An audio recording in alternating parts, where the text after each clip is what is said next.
opening opposition. Here you.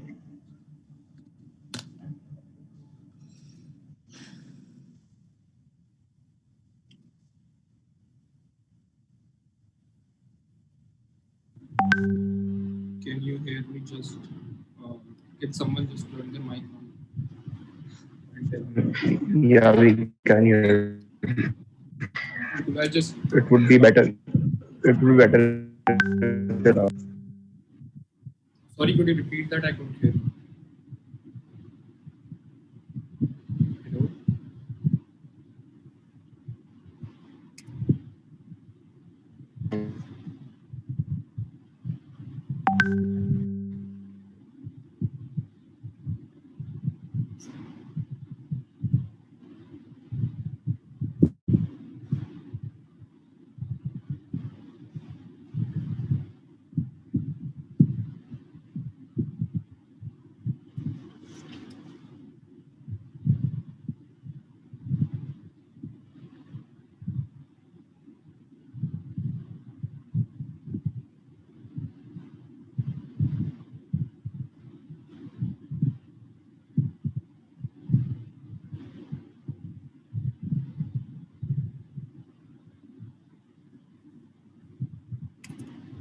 Hello. Hello. Can you hear me? I'm audible, right? I'm clearly audible, right? Cool. Cool. I'll start. yeah, yeah. You can start whenever.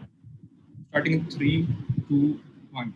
So the OG comes up and talks about how the only point that they bring out in their first speech is how youth wings are made up of children, and they are misinformed, and we do not need misinformation to spread.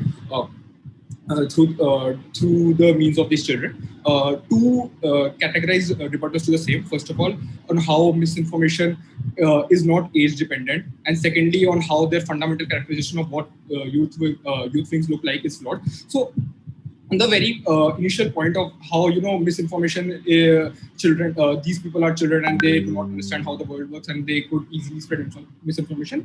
To that we say that misinformation has nothing to do with age. We literally have 40-year-olds believing in white supremacy groups, going ahead and actively propagating right-wing propaganda, even when they do not understand what the nuances of the world are, and going ahead and actually hating people based on their gender or their racial identity. So at that point in time, we have reasons to believe that these older people also are misinformed in various ways, and the reason for that is that they live in a bubble of their own ideologies and are unwilling to change those.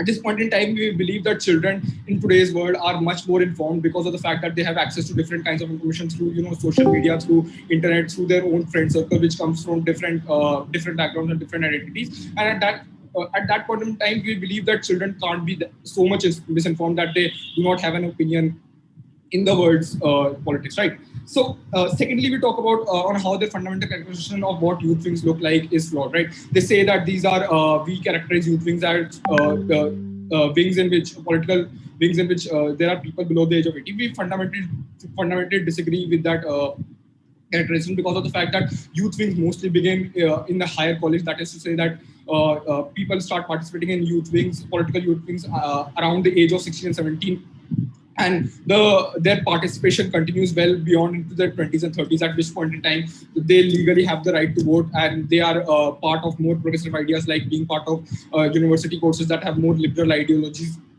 And at this point in time, we believe that these people have an adequate informed decision, and even when they are in high school, they do have adequate resources to make an informed decision and to select out misinformation to a certain extent and to be better part of the political agenda, right? So next, let's talk about what we on the side OO brings to you on the table, right? We tell you that what is the role of these youth wings, right? These youth wings actually encourage you to talk and discuss about various political issues that exist in society, and it also helps to represent the ideas and the opinions of the youth better in the political spectrum, right? And we'll tell you why that is important, why what are the problems we face, why is the participation from youth important, and why these youth wings are necessarily a reason or necessarily a part required to have that active participation, right? So first of all, what are the kinds of problems that we are facing in today's society? Yeah, the problems that we are facing in today's society are along the grounds of racism, homophobia, on environment change, the problems which have existed for decades, but only now people have started to realize the magnitude of these problems. And even then, mostly the people who actually understand many a times the subtle nuances of these problems are the youth, because of the fact that because of two reasons, right? First of all, these youths are the youth are people who are not bound by the ideologies that they have learned are not bound by the ideologies that they have learned 30-40 years ago, which tells them that racism does not exist, which tells them that homophobia does not exist. These people are living in a society in which they understand that racism and homophobia very much exist, and they actively and many of them are willing to take are willing to understand this problem and are willing to change it, right? Secondly, we believe that the youth also have an active incentive in problems like climate change, which the older people do not have, because of the fact that climate change is something that is a problem 30 or 40 years into the future, which definitely affects the youth more in their lives, and they henceforth have a greater incentive to work for the same, right? So these are the kinds of problems and why youth are helpful to solve them, right? But why is then youth wings required, right? First of all, if the OG comes up and says that youth wings are not necessary, people can just protest against these problems. Understand that for a protest, thousands and thousands of people are required, and thousands and thousands of people are required to come on the streets and protest against a certain issue, and which is not possible for every issue that a person faces, which is not possible for every issue that society faces. And even if the people do gather up, even if the people do have them are able to gather up, many times it does not account to something useful or something substantial, because of the fact that the politicians or the people in power do not have an active incentive to listen to them, because they feel that this movement would fade away over time, and they do not have a consolidated body that would alter their vote bank by that much, right?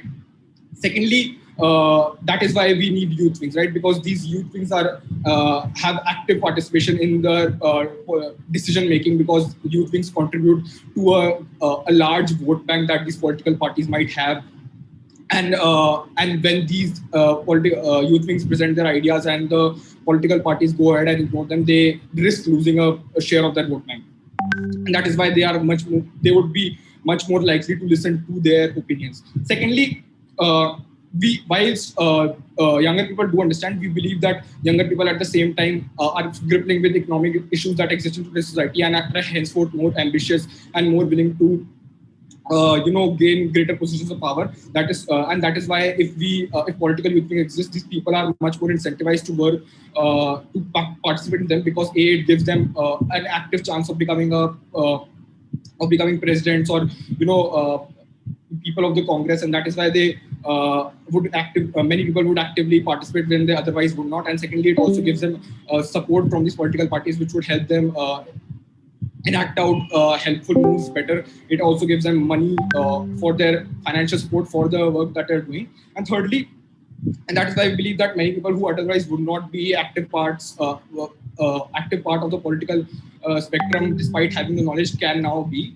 And thirdly, the reason why many people would now actively participate in this is because of the fact that we as a society are very much influenced by our friends and our social network. So what happens is that if my friend is participating in a political activity, and even if I do not want to, I might be influenced, and I might go ahead and take active steps to ensure that correct moves are taken in the future. And that is why I believe that youth wings are very much a necessity and are very much helpful to the society, and there is no need to abolish them. There's me, you're next. So you can just. I would like to thank the leader of opposition. I'd like to invite the Deputy Prime Minister to continue the case by opening out. I can't hear you. I can't hear. Are you going to do the time?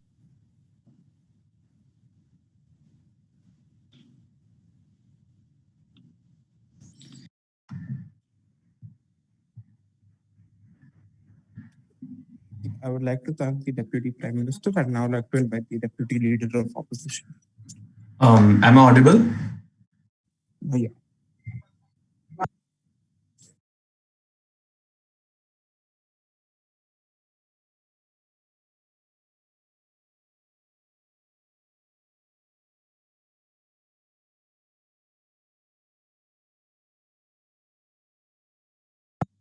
Am I audible?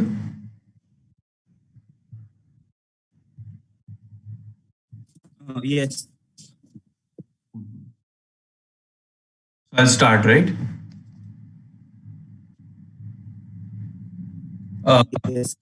Yeah, so in three, two, one. So the fundamental premise on which OG's case lies, right, is that young people are vulnerable and they're vulnerable to being brainwashed and to spread misinformation in the society, right?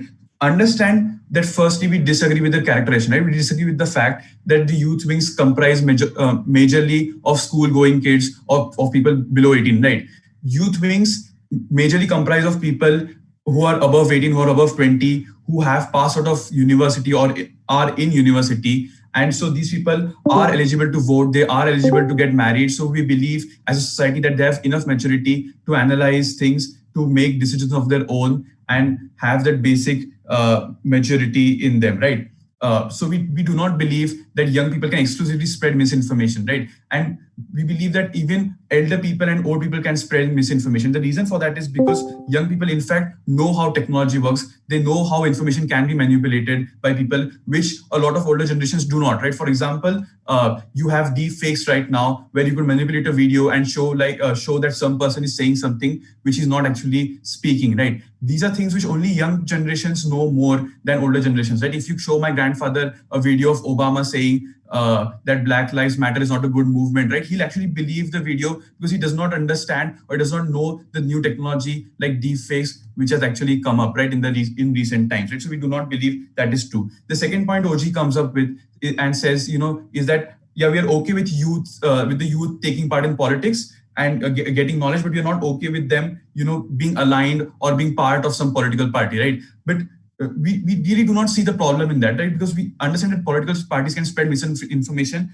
from all age groups, and youth wings, in fact, can influence political parties, right? They can influence the agenda of political parties, and we believe that's a good thing. Why is that a good thing? Because we believe that youth is more progressive in general, right? They're more progressive, they're more open towards ideas like the Black Lives Matter movement, like, stopping homophobia and actually working for LGBTQ plus rights, right? We believe that the youth takes part in such progressive things more. And why is that, right? Firstly, they weren't born when these regressive ideas were formed, right? Understand that homosexuality was illegal in India until 2 years back. So it shows that the majority of their lives were spent where such things weren't even legal in the first place. So the older generations haven't been exposed to those ideas which the young generations have, right? Secondly, they are in liberal universities. They are generally more educated, at least in developing countries like India. They're more educated. They have college degrees, so they can understand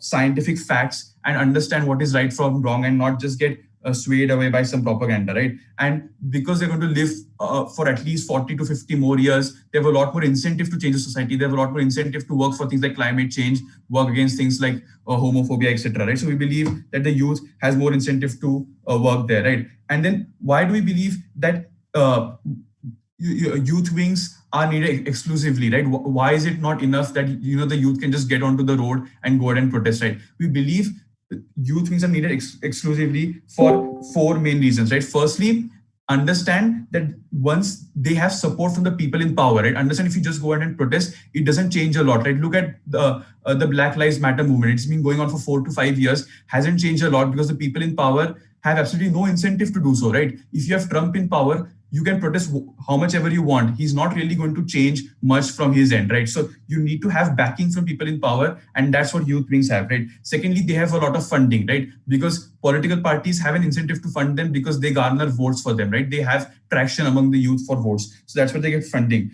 Thirdly, they have increased traction, right? They have increased traction because they have a backing of a party which has been there for a long time in power. And fourthly, uh, you know they can get people to work together because they believe in a common ideology, right? Parties are formed because they believe in a common ideology, and that's what youth wings can specifically do. And that's why we believe that it's important that youth wings are part of certain political parties, right? Also, why do we believe that the traction in the youth will increase due to youth wings, right? Understand that that's because youth wings will have greater impact than just protesting, which I justified just right now. So when people see impact, they're more encouraged to actually go ahead and work for the changes they want to see, right? And people will actually be frustrated if they do not see the changes. If they just go ahead and protest, they do not see the changes, they aren't going to go and take part in politics actively anymore, right? And secondly, people have political aspirations, right? People want to become the next president, the next prime minister, and we believe that this gives an opportunity to people to dream about those aspirations and to work towards those by changing the society, right? We also believe that fundamentally people have the freedom of taking part in politics and taking part in elections and being part of political parties. Right? We believe it is wrong to try to take away or try to restrain that right from a certain age group just because certain people feel that they are vulnerable, which we do not believe at all. Right? Also. Understand that misinformation in fact can be tackled by the youth because they understand how technology works. They generally are more educated. They are part of universities or colleges where liberal ideas or new progressive ideas are exchanged, are debated, right? And we believe that that's why they can go ahead and make the change we really want in society, right? What kind of society do we want to see? We want to see a society which is equitable, which doesn't have all these gender discrimination or LGBTQ plus discrimination or racism going on, right? And the only way this can be solved is through the youth because they're the most progressive age group of our society, and we need them to actively take part in politics. We need them to go ahead and influence the opinions of people, and we believe that having backing of political parties, being part of political parties, trying to win elections, trying to get in power will help solve that issue. We also believe that youth wings will influence the agenda of political parties, right? Because understand that they need the vote of young people. They form a huge part of the vote bank. So political parties do have an incentive now to actually cater or to pacify the people who are influencing these young voters, to pacify the people in youth wings. So they are now more incentivized to listen to progressive ideas, and they're more incentivized to have that change which the older generation necessarily does not want to bring about, right? And for all these reasons, very, very proud to oppose. Thank you.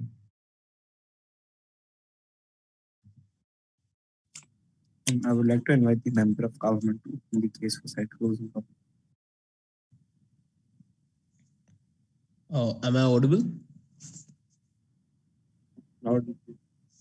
Hello? Am I audible? Yes, you are. Yeah. So so I'm starting. So first of all, I would like to start by saying that my speech will be structured by giving two extensions. First, that the youth wing is the first part of it will be in a two-part argument. First, saying that this whole youth wing thing is a propaganda-based influence, and that the second one is talking about violence. Now, the second part that I will be talking about in my speech structure is about the discourse on youth wing, and that independent youth wing is actually the key for all this, rather than being affiliated to political parties. First of all, I would like to make it clear that the opposition hasn't understood the motion completely, because most of the arguments have been revolving around how youth wings are bad. But we over here are not arguing about why youth wings should be abolished, but then we are talking about why youth wings affiliated to political parties should be abolished. So the first part that I would like to talk about in my speech is about that this whole youth wing affiliated to political parties is an advertising machine. Take an example for how ABVP or the number of youth wings that are there in India. Let me take an example of India for just to explain it to you people, that how they've been, advertising their political parties. An independent youth wing, what they can do. I would like to draw a comparison between an independent youth wing and an advertising machine, like rather what I call political parties influencing the youth. So what happens in an independent independent youth wing is it is an ideology. It is an ideology what they prefer, what they see, and what they've understood, and what they actually want to change. But rather over here, what happens is an identity politics. What is identity politics is basically that when you are affiliated to a political party, what happens is your ideologies, even though you have a different ideology, but because you are affiliated to that political party, you are restricted to your ideas. No matter however smart, how much of information or how much of knowledge you have, but because you are you're part of a political party, you will have to stick to the ideas and your ideas are restricted over there. Now, who are the stakeholders over here? Is the youth, is the general youth, is because like we already mentioned that the youth is the one that is actually, you know, the basic population, the most population of most of the countries. And that is why if misinformation is passed on through them, then automatically the whole country or the world is, you know, in a disaster. Now, the second part that I would like to talk about is liability and responsibility. You know, what happens usually is that what we've seen now in many countries, even in India, is that when one of the person or one part of a particular party says something which does not go well with the other people, the party just moves itself away from those kind of people. So what happens is, who's the one who's supposed to be liable and responsible? Now, talking about the youth wing of that political party, we would what I would like to point out is that if, for example, there is, you know, a particular statement given by the youth wing or a particular kind of act that is actually not valid in a reasonable society, if such an act is produced by such youth wings, then who's the one who's supposed to be liable? Will the political party be actually liable or responsible? Actually, what we've been seeing is no. The parties move away from all this and the complete blame is put on the youth wing. So actually what happens is the youth wing is not the one that is actually being affected here. It's the actual youth that is being blamed over here for everything that has been happening. For taking this example, let me talk about Christ and just let me draw a comparison about there are two colleges in India named Christ University and Delhi University. Christ University is completely, you know, there is no politics allowed in this university at all. There, like literally, you cannot even. There's no elections held over here. There's literally no violence, nothing related to politics, and it is so peaceful. Now, talking about DU, let me take this case of CAA and NRC. What happened in this particular scenario is that when there were protests against CAA and NRC, a lot of political parties had influence. Higher political parties had influence over these young youth, but then the people who were actually affected in this whole riots or whole thing was actually the youth, and they were the ones who were blamed. Now, if you see that JNU has been blamed for so many different reasons, saying that, you know, it's the people, or I mean, it's the youth that is actually creating the chaos in the country. So what is the point of being affiliated to a political party when the political party is actually not even backing you up? You are just, you are just masqueraded to that political party and you are just a puppet dancing on its beat. Now, the next thing that I would like to point out is about caste and creed. I know it is very difficult to understand this whole point, but then let me take a scenario where, you know, political parties are actually choosing members from the youth. What happens is political parties have a set of agenda. For example, the agenda of BJP would is, you know, to, the upliftment of the poor, or, you know, it might be that, you know, the backward class has to come in front, and that's why reservations and stuff still exists.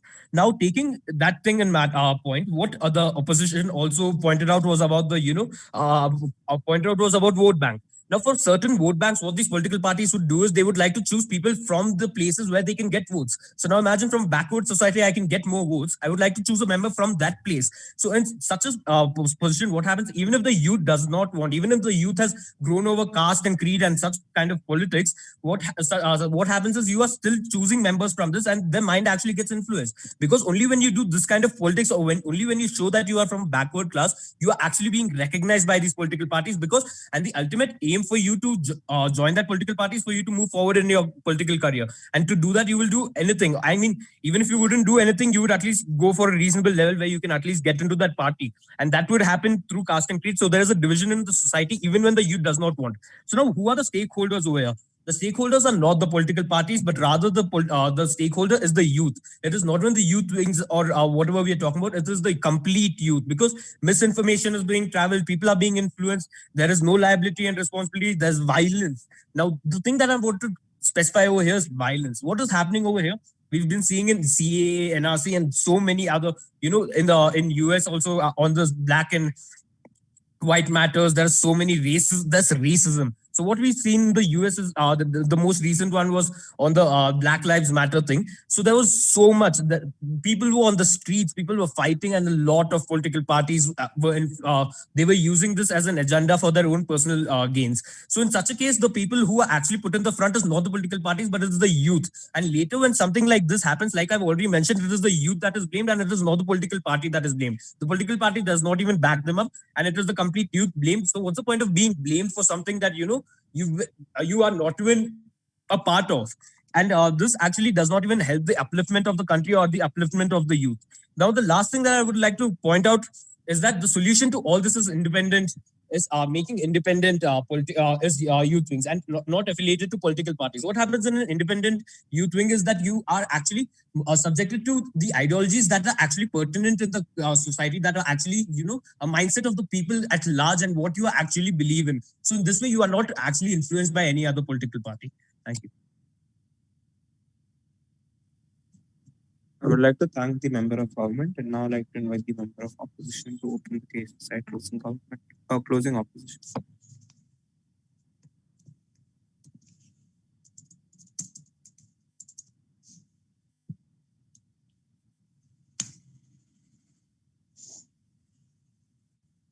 Hi, are you able to hear me okay?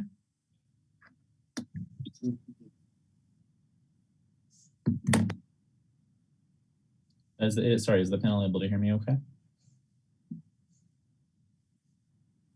Yeah, I can hear you properly. Perfect. Okay.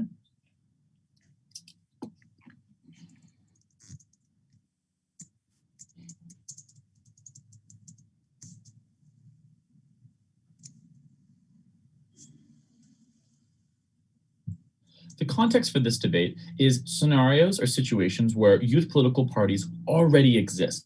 And I think when you then move to abolish them, what that tells youth about their value, what that tells youth about what you appreciate in terms of their political agency, and how that disincentivizes them from future participation is a pernicious harm that government bench has yet to recommend. But furthermore, I think when you are marginalized youth who otherwise has no structural access to political participation, influence, or representation, I think youth political parties are a powerful tool in order to be able to provide for that. What is CO going to bring for you today? First, we're going to take government at their best and why even youths who are brainwashed into right-wing politics or who are inundated with identity politics, it's still a better option for them to participate. And then secondly, we're going to tell you why it's required versus the structural non-access that youth otherwise has. And then lastly, we're going to tell you why it's effective in two layers. One, why it's effective in terms of youth outreach, and two, why it's effective in terms of party buy-in. Let's start with government's case at their best, which OO failed to do with. Why does this provide better outcomes for youth who are highly manipulated, maybe don't have all the access to information, or inundated with identity politics? The first thing I'll say to CG's case about identity politics and then like youth being scapegoated for things is that youth are blamed either way. When we look at youth movements like Greta Thunberg's environmentalism movement or Black Lives Matter movement, we see that regardless of affiliation with youth political party, you're likely to be blamed either way. So that's a symmetric harm on both sides of the debate. However, what I do think the comparative is that if you're concerned about misinformation, I think the harm is much worse on your side, where the only access youths have to buy-in or involvement within the political machine is through the brainwashing that they receive at home from the very toxically right-wing parents who inundate them from a very young age. If you want youth to have more exposure, if you want them to have more information, if you want them to be exposed to more voices, which are all things that OG explicitly said, I think there's a problem-solution mismatch of banning them from participating in the system where they're likely to gain access to all things. I think it is through participation in the system that you are better able to make informed decisions and have a better capacity to provide proper political agency. Why is that the case? Reed's POI introduced this from the very beginning. They told you that the horrors of the system and the ways it needs to change are probably more apparent if you're participating in person. What does that look like? A couple of different structural reasons. The first is that when you're involved in the backroom discussions or when you're present at meeting tables, that's where politicians drop their facades and they don't keep up their media face, which means you see their true opinions on things and you see their true disregard for the people that matter, which is in contrast probably to the media narrative that you have digested and the media narrative that's been pushed onto you at home. I think secondly, participation in these groups often involves campaigning and speaking to voters or meeting them at public events, all of which increases your exposure to diversity of thought and perspective that you wouldn't get if you were just within your bubble at home. But then thirdly, I think it gives you direct exposure to and visibility of where the money goes and how these corrupt political parties or these right-wing political parties are often misspending and not placing the money where they say they are in public, which is going to create a tension in terms of the indoctrination that you've received. I think it's harder to believe these narratives when you're involved. And I think it introduces a constant counter narrative that chips away and corrodes at the inculcation that you have received since birth. This is literally what happened to me in terms of growing up in a conservative right-wing Christian community. And that it was only through getting involved in politics that I was able to see the horrors of what they said they stood for versus what actually happens behind the scenes in the meeting rooms. I think you're providing much better outcomes for youth, even who don't have access to all the information or even who are exposed to toxic, manipulative, right-wing politics. Second issue in this debate, whether or not it's required. OO gave some interesting reasons why these parties are a good thing, right? Maybe protests are expensive or getting funding is a good thing, but they missed the structural reasons why you are otherwise disenfranchised, which make it a necessity versus something that's just good to have. Secondly, the analysis that we're providing here is much better than what OO talks about, because OO is concerned about whether or not youth are progressive, whereas we're providing principally justified reasons regardless of youth's political identification. And thirdly, these reasons are applicable even to minors, like regardless of OO's strange framing about this debate being about voting age college groups. I think it is about minors. Two layers here. One, why are all youth in general disenfranchised? And thus, this is a structural necessity. Three reasons. One, you don't have any other legitimate political platform. You can't vote. You can't have a direct impact in the voting process. This is often the only way to get involved, because if you're like looking at Canada as a perfect model of this, they allow the youth to come to their meetings. They allow the youth to cast a vote on party platforms in terms of what they ultimately represent or stand for. Secondly, you have less influence on media narratives or social narratives because you simply don't have like job experience. You simply don't have exposure influence over the rooms where those decisions are made. Thirdly, your ethos as a youth is degraded by society's fetishization of higher education degrees. And to the extent to which an 18-year-old is not that different than a 19-year-old or a 20-year-old, often has equally valid, if not better, political ideas, but you are not listened to because you don't have a college degree or you're not perceived to be of age. This is the only way to gain the type of ethos that allows people to listen to you. But secondly, this is particularly important for marginalized youth. And this is where I want to flip the analysis that CG says. CG gives us this strange framing that they say is a bad thing, where you're likely to like platform and see affirmative action from marginalized communities to be represented in the party. We think this is a phenomenally good thing, because these types of marginalized youth are specifically barred from accessing their political right to engagement because one, they don't have the money to participate in politics. Two, they don't have the background that would be respected or accepted or let them into politics. Three, they often don't have the access to information or the Wi-Fi to be able to fully keep up on things. And fourth, they receive structural discrimination when they try and enter politics. And so I think that these two reasons intertwine to provide principle fulfillment about why this is a better obligation of political representation to hear all voices, but especially those who are structurally shut out from the process and will never have their voices listened to otherwise. Third thing about why this is effective in general. Why do youth buy into this, and why are they likely to actively participate? I think this provides them unique forms of empowerment that they will never otherwise receive. They get to do internships with high-level congressmen and women that they likely, because of the structural reasons of non-access that I gave you, probably wouldn't be exposed to otherwise. It gives them ethos to publish editorials, right? Your editorial is much more likely to make the page of the New York Times as a youth if you're involved with a large political party than if you're doing it independently. And thirdly, I think it's a lower bar to entry. So even youths who are not like organically politically engaged, they're more likely to become politically engaged when their friends are like, oh, come to this meeting, it's super easy. They meet at our high school once a week or once a month. And so you're far more likely to get more political engagement from youth writ large, regardless of their natural incentive for political engagement. And here's the thing, even if you don't actively participate, they still absorb the perception that these parties exist and that my needs and my desires are being platformed, even if I'm not directly participating in them. So you feel more enfranchised and you have more faith in the political system as a youth with the existence of these parties, even if you're not actively involved. Why are the parties likely to listen to you, and why are they likely to actively and effectively platform youth interests? OO says it's because they have an incentive to build a positive relationship with the base. I think this is like a very idealistic view of politics. Most parties are not so benevolently incentivized. So I think even with malevolently incentivized parties, they're still going to listen to youths because the platform connotates an expectation. Once that platform exists, you can use that to leverage and get yourself in the rooms, right? They are expected to listen to you, because if not, you can go to the media and create a firestorm, right? You can show them that they're not fulfilling their expectations of having provided this seat for you. And it's an accountability mechanism that is non-existent in a government world. You must vote, CO. I would now like to invite the government whip to conclude the case for the government bench here. Am I audible? Yes. Okay. Starting in 3, 2, 1.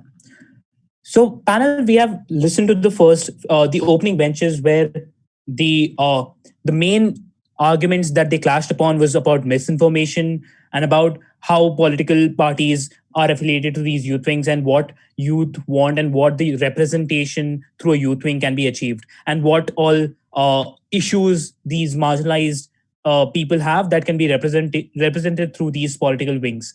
But panel, I would like to clarify that in the closing government speech, we brought in extensions and showed you as in how the entire system or entire structure of political parties having youth wings is derogatory to the political discourse that the youth wants. The first extension brought by the CG was about the youth wings of political parties being an advertising machinery for these political parties. So let's take prima facie a political party which is in power and has a youth wing, a great control over the youth wing, and has a very widespread youth wing in a nation. Suppose that government or the political party which runs the government brings in a law which many youth do not accept, and they do dissent to it. Now the youth wing of this political party do not have the equal footing to that of the lawmakers in this political party, but are only present as a youth wing who take in their arguments, who take in their policies, and they spread it amongst the voters and tell them as in why is this important and why is this good for the society. So now you have a youth wing which is just a extension of your political party in the sense of advertising, in the sense of whipping votes for elections, and this does not give space for political discourse among the youth. But the alternative that CG provides of having independent youth wings who are not affiliated to any political party gives ample amount of space for political discourse in the youth, and at the same time not being shoved down or not being controlled by a political party who does not want dissent in the first place. So taking the argument brought by the closing opposition, as in the marginalized youth is already structurally shut out from political discourse, and youth wings form a very important platform for these youth to have a political discourse and provide their ideologies and provide their consent to certain policies and law. But at the same time, you also have to see that is a very optimistic world where the members of the youth wing are considered at the same footing as the members of the political party, which is not so in the status quo. The status quo is a setup where a political party has a youth wing, where the youth wing members are considered at a lower status than the members of the political party because of experience, because of party power, and because of other reasons that the members of the political parties are the people who are going to contest elections.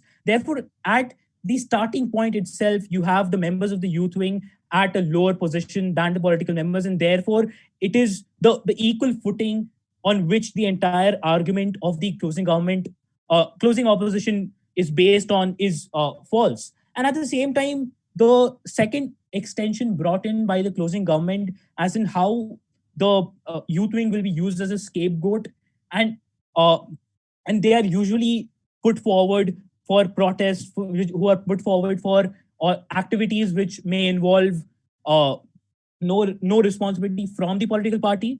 And to this, the closing opposition does counter, saying that the youth are always scapegoated either way, if they are part of the youth wing or not. But panel, we also have to look at the point that if the youth wing is affiliated to a political party, the political party it represents has certain kind of responsibility towards the actions taken by the youth wing, which is generally not taken up by these political parties. But in the case of an independent youth wing acting for such discourses, acting for such ideologies, acting for such dissent, the responsibility of their acts falls upon themselves. And therefore, the decision of taking an act, a decision of dissenting, a decision of doing something or in a way to protest is based upon that independent youth wing. And therefore, the actions they take is very well justified when they go through it and when they decide of taking some activity. But at the same time, if these youth wings are connected to a political party, the political parties are the ones who control the narrative, who control how the dissent is going to happen, how the protests are going to happen. And if something goes haywire, they simply let off any responsibility. Before ending, I'll take a POI from opening opposition.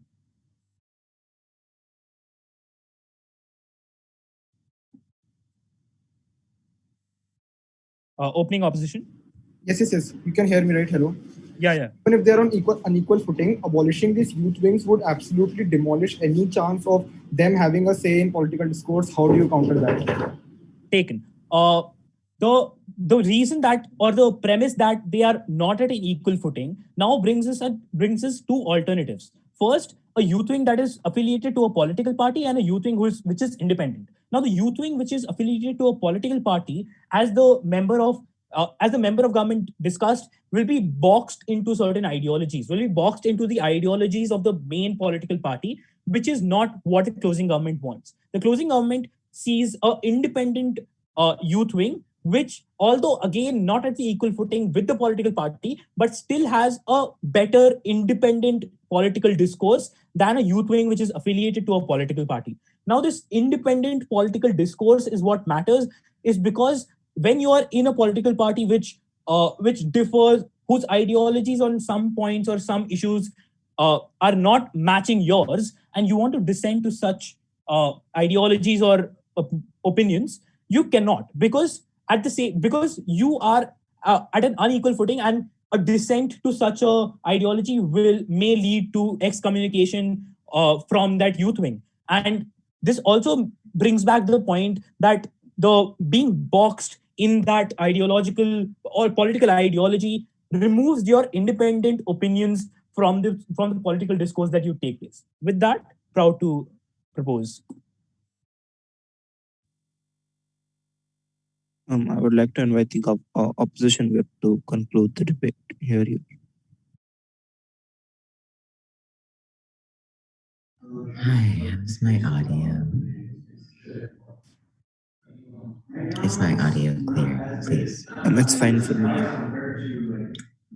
Okay. I can't really see the chat usually, so if you can please ask like once every 2 minutes, not more, but verbally if you have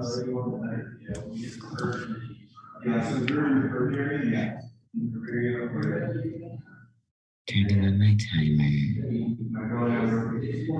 Starting in 3, 2, 1. Go. We agree with opening government that the primary duty in this round is to maximize democratic engagement, as the DPM says, and that finding your advocacy is only value in as much as you, 1, see the ability to act on it, 2, are able to identify an advocacy meaningful to you, and 3, realize the ends of that in representation, either through you or through someone you care about. That's the extension that MO gave you that was not responded to by CG. This is why we think CO is placing above the rest of the round. First, I'm going to do a round comparative, CGOO. Then I'm going to talk about the justification to strip political rights, why it cannot exist on government. And lastly, how we shift the social impacts, or like shift and improve political engagement. Thirdly, the social impacts. We think this is deprioritized because states should never be constructing the types of policies that they think are legitimate to enact for the good of their population, because that is democratically unjust, given you are a state actor, not a beliefs that in the vacuum. Cool. CG says this, the problem is scapegoating. The problem is we think this doesn't operate because of the responses in the MO.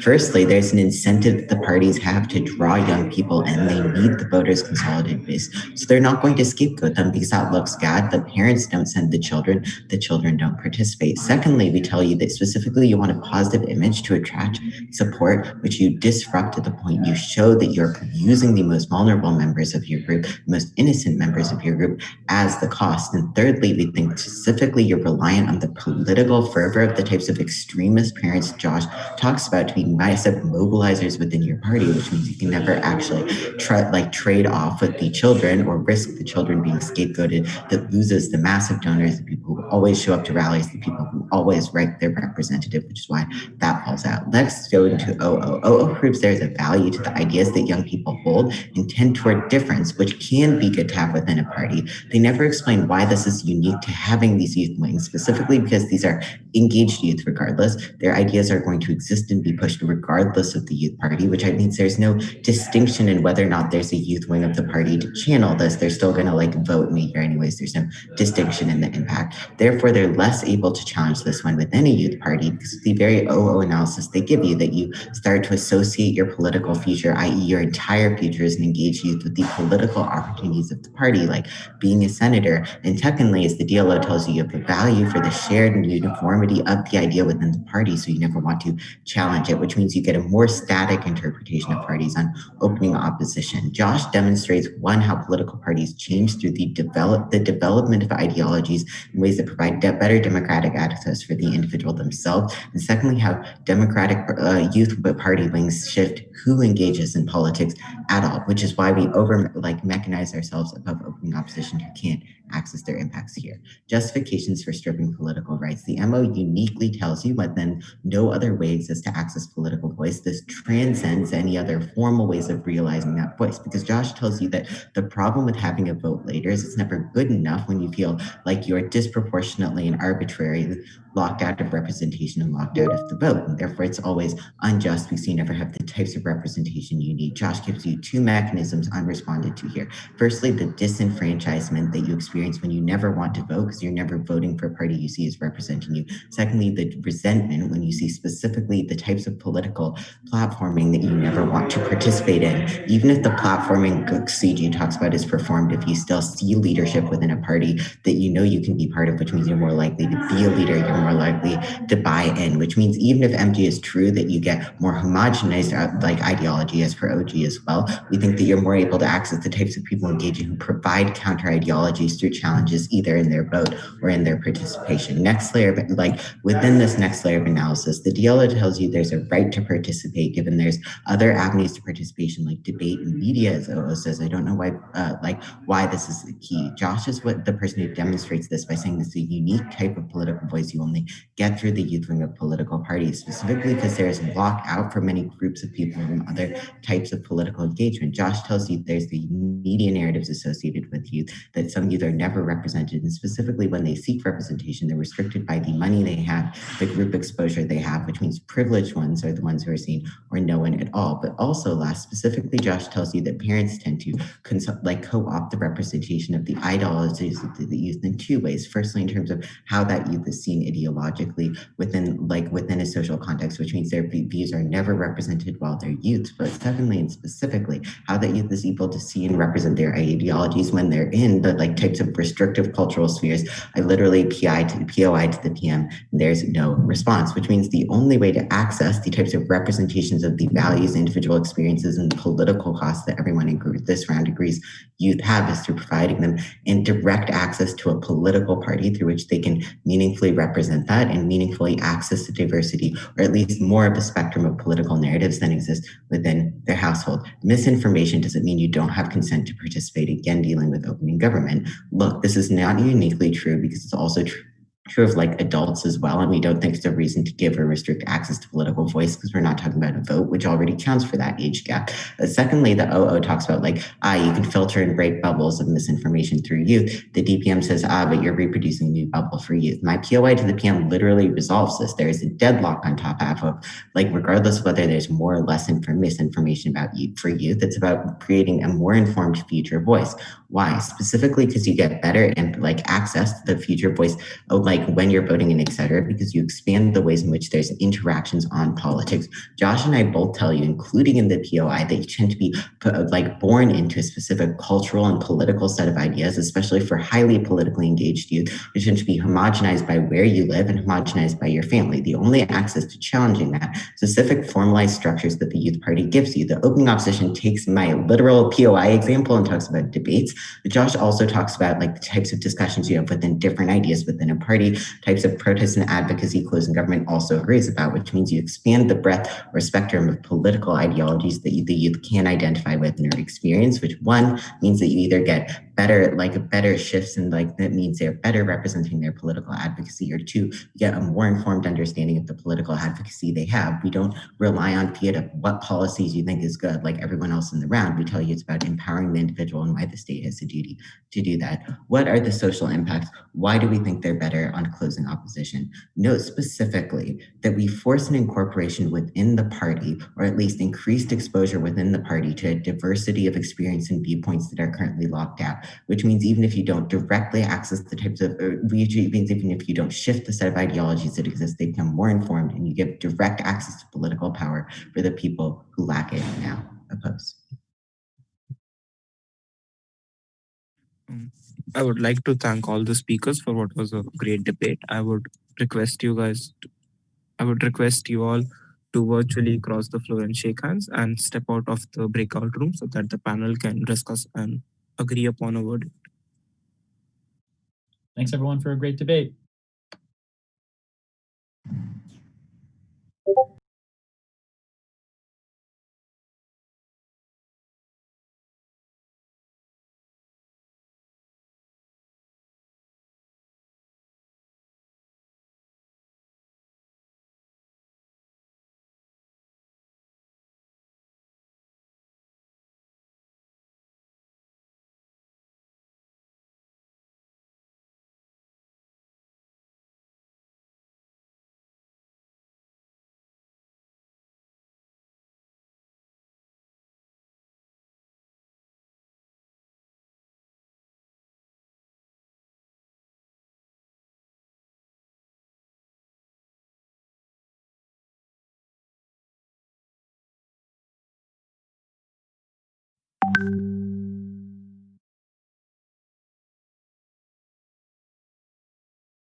I think all teams are here. Yes. Cool. So I'm going to start with my OA. I think this is recorded. So yeah. So before I start with my reasoning, I'll just quickly give you the order. For the panel, closing opposition took a clear first. Opening opposition took a second. Closing government came in on a very close third, and opening government took, unfortunately, a fourth. So just to reiterate, CO takes a first, OO takes a second, CG takes a third, and OG takes a fourth. So the way I'm going to proceed with my OA is that I'm going to go in the order of the debate, right? I'm going to start with opening government. I'm going to establish what they brought to the debate, and then I'm going to clash it with the next team and what they brought to the debate, and therefore like resolve the verdict. So this would be 6 comparisons in my OA. Coming to what OG largely brings to the debate for the panel, right? OG comes out and they tell me that there's misinformation in society via various means, media, parents, schools, etc. The point at which misinformation is there and the people we're dealing with are the youth, which are not ideally exposed to all views. The harms of misinformation are further extensified, and the point at which these wrong opinions or wrong views are solidified, the youth, which are supposed to be the leaders of a nation in the future, aren't going to be able to do so to the greatest possible extent, right? And the second thing that they bring to me is that the point at which there are a lot more viewpoints, out of which some are wrong and some are right, the progress of the particular idea or the particular end goal that you're going for is going to be a lot slower. And secondly, like the point at which you're joining political youth parties, they're going to force their own agenda and you're going to lose the the ability of self introspection, or like looking at the nuances completely on your own, right? Like they do tell me particular examples in terms of you not being able to understand all competing factors in a particular issue and therefore not coming to the best possible discussion, right? So I think moving on, I'll tell you what I think OO brought, and then I'm going to flash OG and OO. I think OO brings out for me 5 main things, right? A, they try to like paint the youth in a different idea in terms of them telling me that they are exposed to liberal ideas in terms of liberal courses, colleges, etc. I think on this very fact, I fail to see why youth was going to be a homogeneous group of people from the very start, right? Like while I get both characterizations are there and they particularly relate to the youth, I don't understand why either of them are more important than the other, right? I don't think that OG's characterization is particularly true for all of the youth, and I don't think O's characterization is true for all of the youth. And I don't think either side takes the pain of telling me why it would be, because personally, I feel that wouldn't be possible and would be really difficult. So I think youth could be like treated as an amalgamation of both of these things.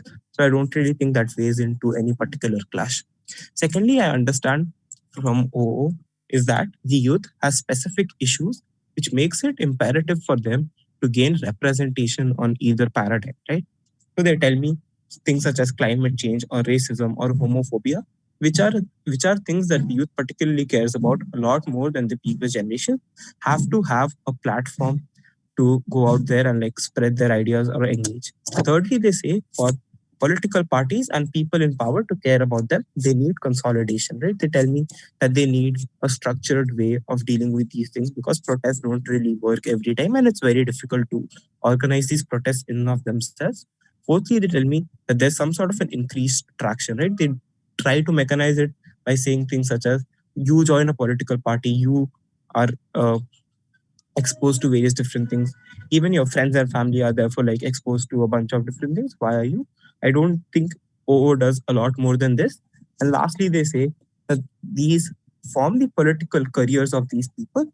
And the point at which these people are seen as the leaders of these political parties in the future, they tell me that political parties have an incentive to cater to these people, due to which they think that these youth wings can therefore now engage with the agenda of the political parties.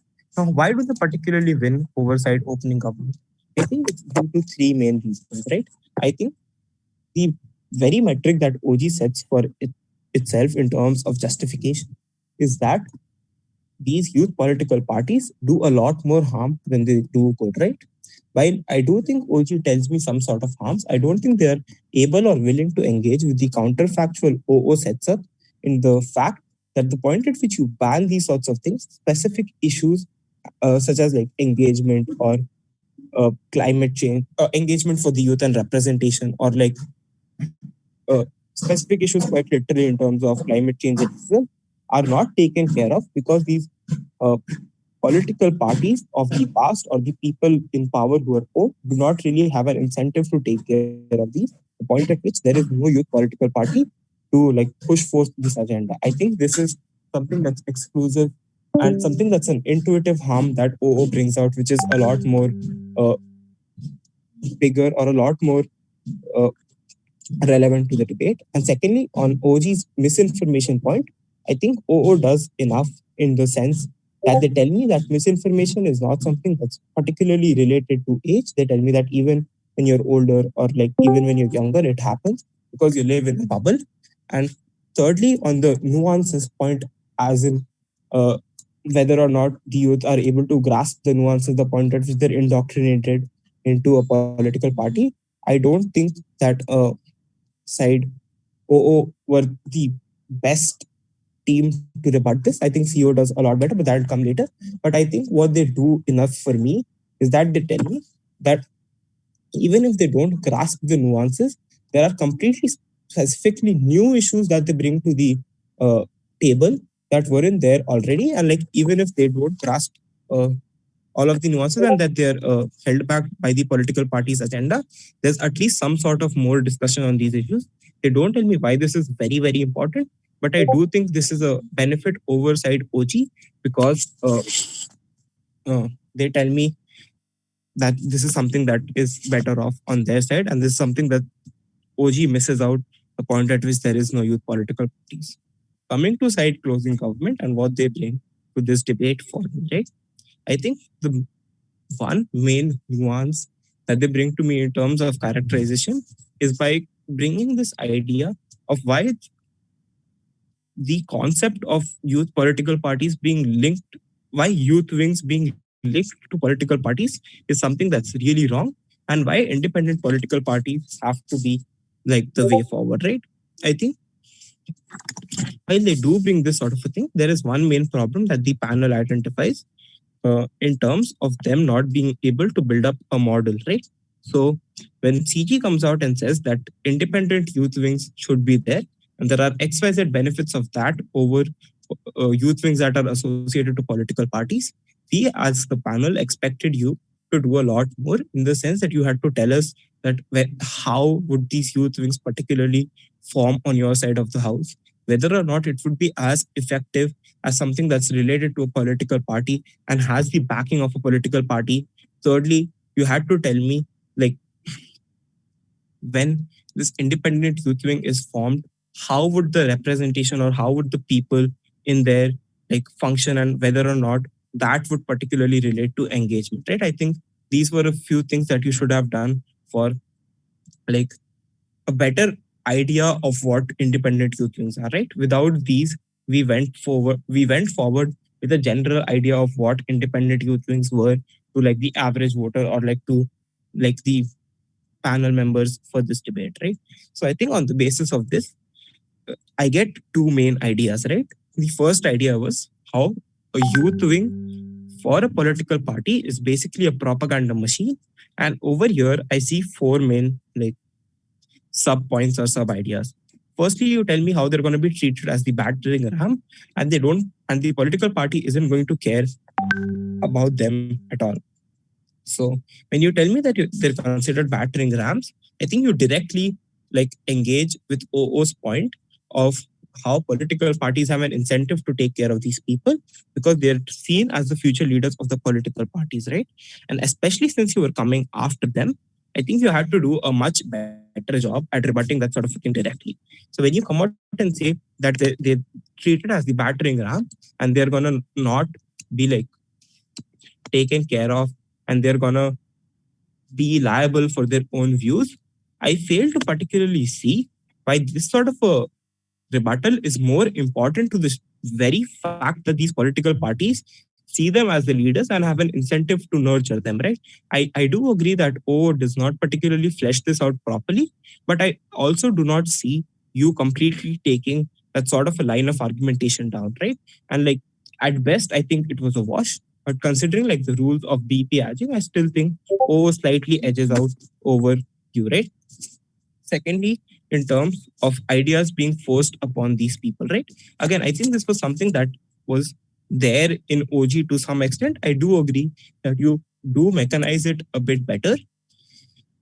But in comparison to side OO, when they say that even if like some ideas are forced, there are some ideas that are completely new that are not there in the sphere of political engagement already that the youth brings.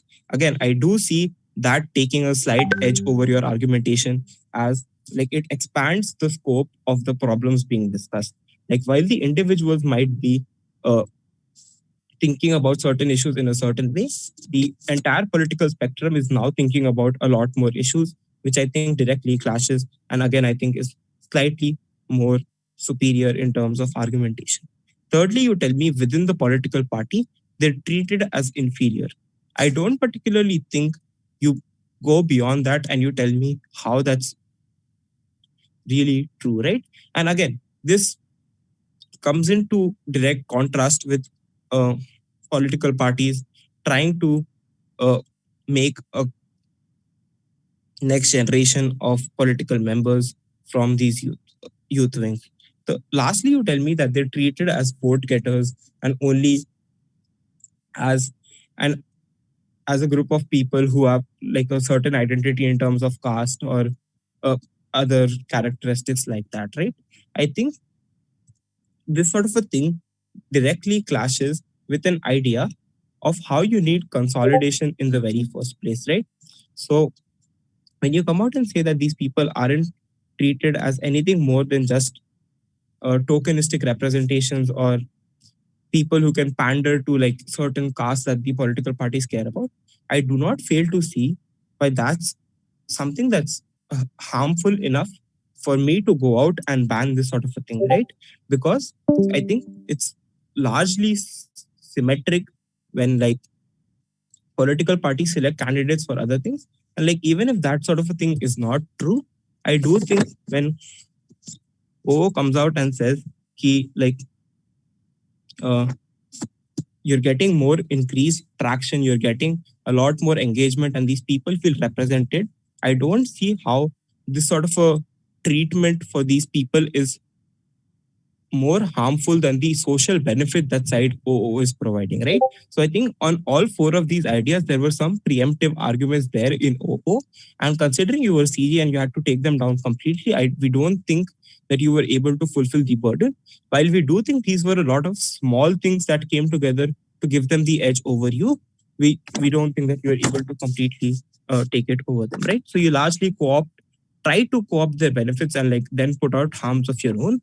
But since your model wasn't good enough or like it wasn't fleshed out enough, we did not really see how any of this is going to be better on youth wings, right? Like on independent youth wings. If you could have probably done that and we would have been able to understand how these benefits that OO is talking about work on your side also, we definitely think you would have taken the edge over OO, right? And your second idea of how it might lead to disharmony or violence, we don't think you give any structural reasons of why that would happen. You only put out like examples of Christ and you. And even then, we don't really see why it's particularly bad. Like, while I do get violence is intuitively bad, but I don't see why, if it's for a cause like CA and RC, why is it like not justified? Why do you take over OG then? I think you take over OG mainly because you have some semblance of what the alternative or what the counterfactual is going to look like, right? We think that OG largely fails to engage upon the counterfactual, which would probably be independent political parties, right? They do not come out and they tell me that there's now going to be independent political parties that would come into the picture. I think why OG largely isn't able to compete with you is the fact that they do not tell me why the situation for these youth wings associated to political parties is going to be bad for like them, for the youth themselves, and secondly for society as a whole, apart from just pointing out ideas of misinformation and the fact that the agenda is going to be pushed upon them, right? So basically your like extension analysis is enough for you to take over OG. Now coming to what CO brings to the debate, right? We think that CO largely brings three main things to the debate, right? Firstly, how youth are going to be treated with respect to like them being in a association or whether or not they are not, or whether they're not in an association, like regardless of this, how would the youth be treated? Secondly, the presence or the absence of any other legitimate political platform. And thirdly, how this leads to the development of youth in terms of personal growth. And secondly, in terms of democratic engagement and like buying into the political system or having faith in the political system, right? Firstly, in terms of how youth is being treated, they tell me that regardless of affiliation, the only sort of buy-in that these youth would probably have is going to be via their parents or via the sorts of things that they hear about in school, right? They say that the youth in general aren't exposed to the variety of information that they need to, especially because like of flawed media, etc. And the point at which that happens, the entrance is only via these sorts of narratives. And they go on and tell me that this sort of a thing is taken away or taken care of the point at which they're involved in real life discussions via these sort of associations, right? So how do they mechanize this? They tell me that the point at which you go in to a political party's discussion, you see the politician's real face, which is not their media face, and you realize what they actually care about. You start to develop an internal tension, or you start to develop a problem with these sorts of ideas that these politicians are propagating, right? And the point at which you do that, the point at which the only way of coming out of these narratives that you already hold is in the form of you joining these parties in the first place and realizing for yourself how bad it was. I don't see any other house telling me why that sort of a thing should not happen. Secondly, they tell me in terms of you having a legitimate platform, right? And I think this is somewhere where this flip CG's argumentation of identity politics on their head, right? Yeah, my bad. It's the last discussion between CO. Yeah.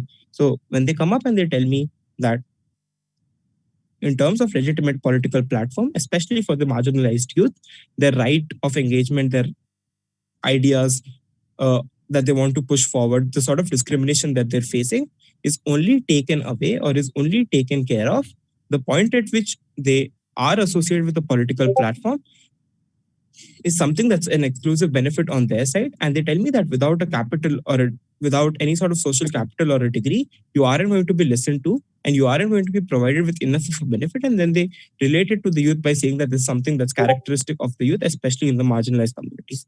Thirdly, they say in terms of importance, they tell me that internship with high level political parties, you get picked up by newspapers, you're expected for the people, the media expects from you and they listen to you, etc. They tell me that these are the benefits that you're providing to the youth as a whole, which they are able to establish as the main stakeholder.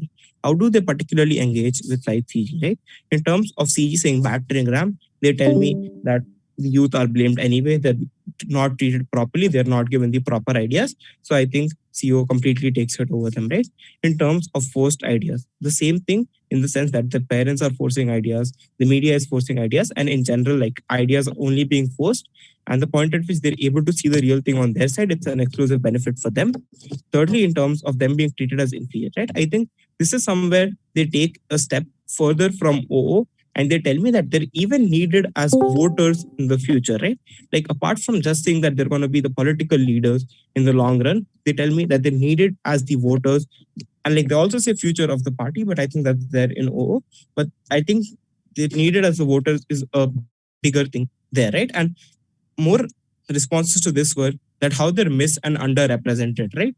Like I don't think OO has a big enough idea in terms of them saying the problem that the youth faces is being underrepresented. Right? I think they limit themselves to saying that the point at which no consolidation is there, people won't care. But I think CO brings it a point further and tell me that the point at which youth are underrepresented or misrepresented, it's a democratic flaw, and that is something that you need to take care of. And thirdly, they tell me that via these means, the youth have a way to challenge and put the party under pressure, right? Because the point at which they are now members of that political party, they know a lot more. They can create any sort of problems that they want with this information. Thirdly, in the caste politics that I've already talked about, they tell me how marginalized people benefit, that their rights are now being preserved and expanded upon. Secondly, they tell me that they're gaining a lot more experience and they can now choose for themselves. And thirdly, that this increased engagement is important. So I think on these fronts, CO clearly takes over CG. In terms of COO, I think the three main things that they do is they establish the incentives for political parties a lot better, right? While you limit yourself to one thing, they take forth and they bring to me three things in the sense that political parties are now burdened with like a liability in the sense that if they do something wrong, they can be called out in the media by these people. Secondly, they go a lot further and they engage with all sort of stakeholders in the debate, right? Like minors, majors, and they tell me why even if these sorts of things are happening in the sense that they're being misinformed, they should be there and they should exist. Like while you engage upon the idea that misinformation is not very strong or is not exclusive to the youth, they tell me that even if misinformation is there, only in the youth this should happen. And thirdly, I think they just mechanize their arguments a lot better, right? They like show direct links between people joining political parties and there being engagement in the sense that like ideas change, how people look at these ideas change, and which would lead to the youth Excuse being me, I'm very, very sorry to interrupt. We cannot have always going for 25 minutes. I'm very, very sorry to interrupt, but please. Okay, I'm done. We are really struggling to keep the tournament on time. I'm really sorry. My bad. We really would need a cooperation with team. Could teams fill in their ballots before we move on to further questions? Within the next 2 minutes, I really do hope that the teams in this room can fill in the ballots. Then we can move on to questions and personal feedback on Discord, perhaps, if that's possible.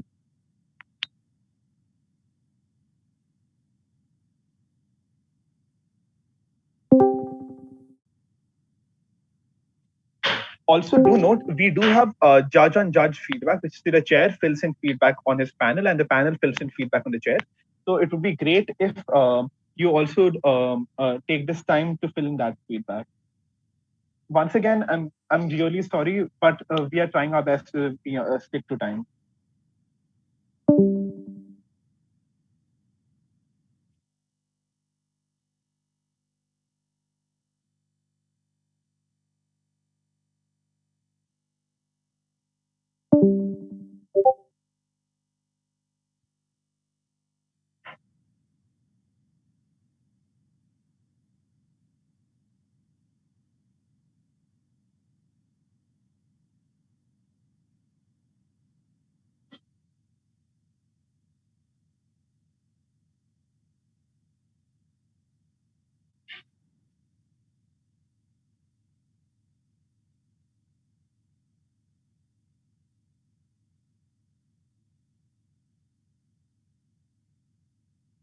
Once again, could the panel fill in feedback on the chair? That is also part of our marking scheme this time around. So panels, please fill in feedback on your chair.